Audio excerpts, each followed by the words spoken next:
Typically, the Republican Party has fought with one hand behind its back. Not anymore. The RNC released one of the most epic political ads I've seen in my lifetime.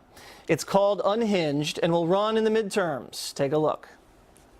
A few years ago, ideas that we talked about were thought to be fringe ideas, radical ideas, extremist ideas. Those ideas are now mainstream. I just don't even know why there aren't uprisings. Anybody from that cabinet, in a restaurant, in a department store, at a gasoline station, you get out and you create a crowd. And you push back on them. And you tell them they're not welcome anymore, anywhere. Do something about your dad's immigration practices, you feckless.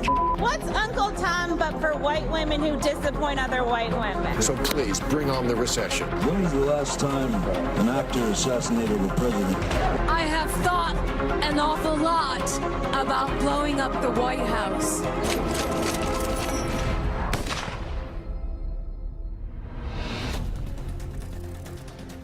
One of my biggest critics, a slovenly man named Joe Crowley, got his ass kicked.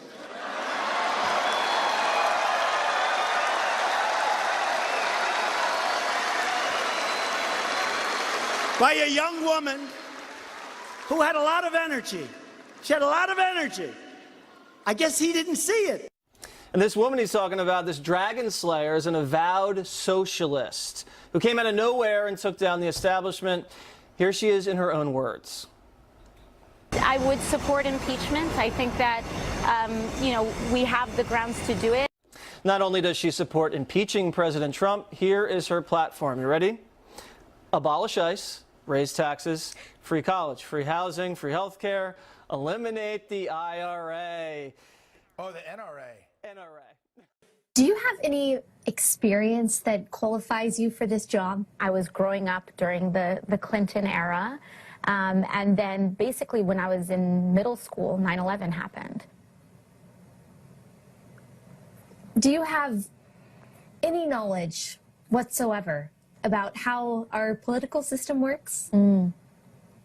Why should voters vote for you? You vote. It's democratic. Well, this has been enlightening. Well, that was a joke. It's not real. Of course, it was intended to be seen as a joke. A satire has played a very important part in political dialogue for a long time, and I'm certainly not apologetic for playing a part in that.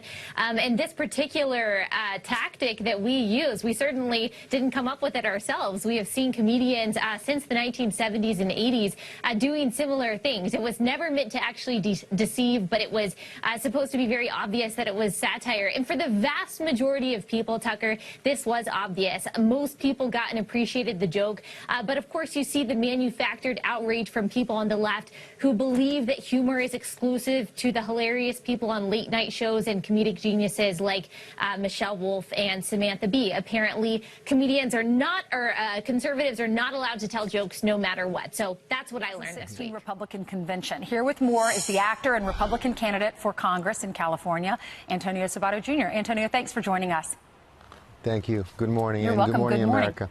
Good morning. Yes. You said you were blacklisted. Explain what happened to you.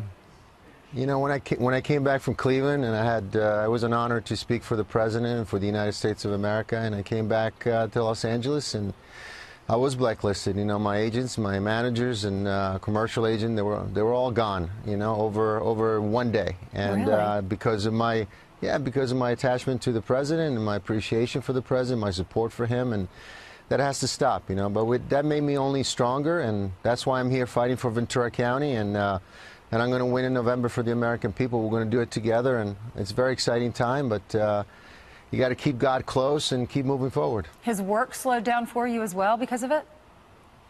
Yeah, very much so. And, you know, I have 3 beautiful children, and, you know, I've been working as an actor for 30 years, and I've been very blessed to come to the greatest country in the world, but I think we're fighting the fight, and at the end of the day, we're going to win. And we have God on our side, and I believe that I'm doing the right thing. And I'm going to keep my faith and keep moving work harder and harder every day. Knowing what you know now, would you have done things differently?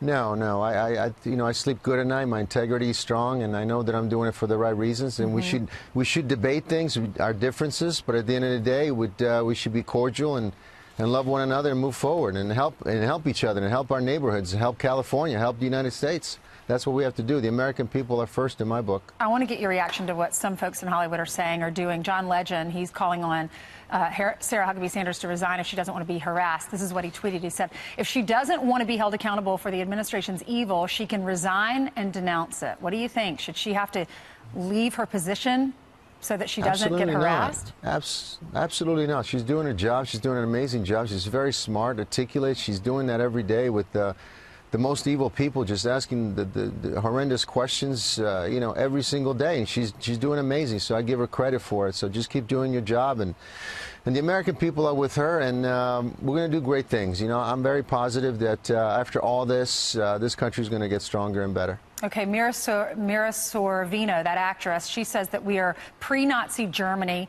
Evan Rachel Wood, another actress, goes on to say that she's going to have a hunger strike now for families that are separated at the border. What do you think? Well, it's offensive to me specifically, my family. You know, my grandmother escaped Auschwitz. Her brother and my great-grandparents died there. My mother had to escape the Communist Party from Prague during the 60s. So my family, my bloodline's been through a lot. You know, this has got nothing to do with the Nazis or the World War II and definitely any of that stuff. This is about you don't speak what we speak, you don't agree what we do, so we're gonna put you on the sideline. We're gonna do everything we can to push you away, and that's wrong. And we got to fight for what is right. We are in the greatest country in the world, and we have the Constitution. We have great laws, and we got to keep moving forward with peace and love. Thank you so much. We wish you all the best.